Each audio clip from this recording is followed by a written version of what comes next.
This is 3 News Daily. Hello, everyone. Welcome back to 3 News Daily on this Monday, June 26th. I'm Stephanie Haney. Thank you for being here with us for what matters most in Northeast Ohio. And today, unfortunately, we start in North Olmsted, where the Giant Eagle is closed again after police say a man shot and killed his ex-wife before shooting himself on Sunday. Lindsay Buckingham has those details. Victims, one female victim with a gunshot wound to the head, also a male victim who is the shooter. It happened at around 9:30 a.m. Sunday.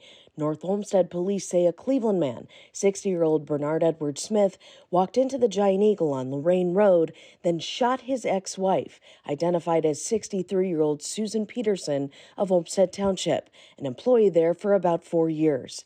A statement from Giant Eagle read, in part, "We are shocked and deeply saddened that such a senseless act of violence occurred in one of our stores. Our top priority remains the safety of our team members and guests." Meanwhile, North Olmsted Police Chief Bob Wagner said at a press conference Sunday night that Peterson and Smith had been divorced since 2004, and the situation wasn't amicable. You know, this isn't a Giant Eagle problem. This isn't a city of North Olmsted problem. This type of incident could happen anywhere, anytime. So we had 267 people inside that store at any time. It's an extremely unfortunate incident that this happened. We're very, very fortunate that nobody else was hurt or injured. Just an absolutely terrible situation. And Giant Eagle closed after that shooting happened yesterday, and it's closed again today to help provide support for its employees. Police say the shooting is still being actively investigated. Now, tomorrow marks 1 year since Akron police shot and killed Jalen Walker. Today, activists from the area are getting ready to head to Washington, D.C. to demand action and raise awareness. Walker was shot and killed by 8 police on June 27th of 2022 following a police chase. A grand jury decided not to file charges against any of the officers who were involved. Tomorrow's Justice for Jalen rally in D.C. will take place outside the Department of Justice. Now in Cleveland, 15-year-old Kashawn Williams, the subject of an Amber Alert from over the weekend, is still missing. There was supposed to be a press conference about his disappearance earlier today, but that was canceled at his family's request. Police are still searching for Kashawn and say if you have any information about where he might be or how he went missing, to please give Cleveland police a call. And today, the school board for the Akron Public School District will vote on a cell phone policy for students. Earlier this year, the district tested out the Yonder Pouch program. It requires students to put their phones in a special pouch that can be locked until school is over. Now the question is whether to expand that policy throughout the district. If passed, the cell phone program will cost the district $146,000, and it'll be used in 13 schools in the district. That brings us to our question of the day. What do you think is the right way to manage phone access in schools? Post your comment to the WKYC Facebook page and in the 3 News in the Afternoon Facebook group.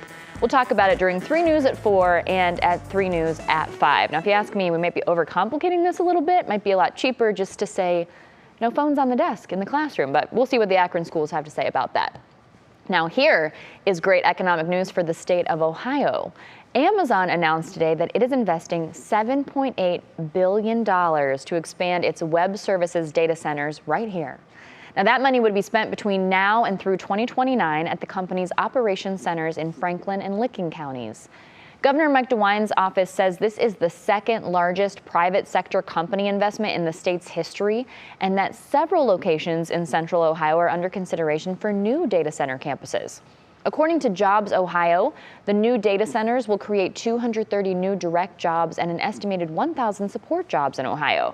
Now, to compare, last year, about 1,000 Ohioans worked for Amazon services in some capacity. All right, now here's a development to watch in the Ohio General Assembly. There's an amendment in the state budget that would limit state workers from working remotely. Now, if it makes it through the budget's conference committees this week and then is signed by Governor DeWine, it would mean people working for the state would only be able to work from home 8 hours per week.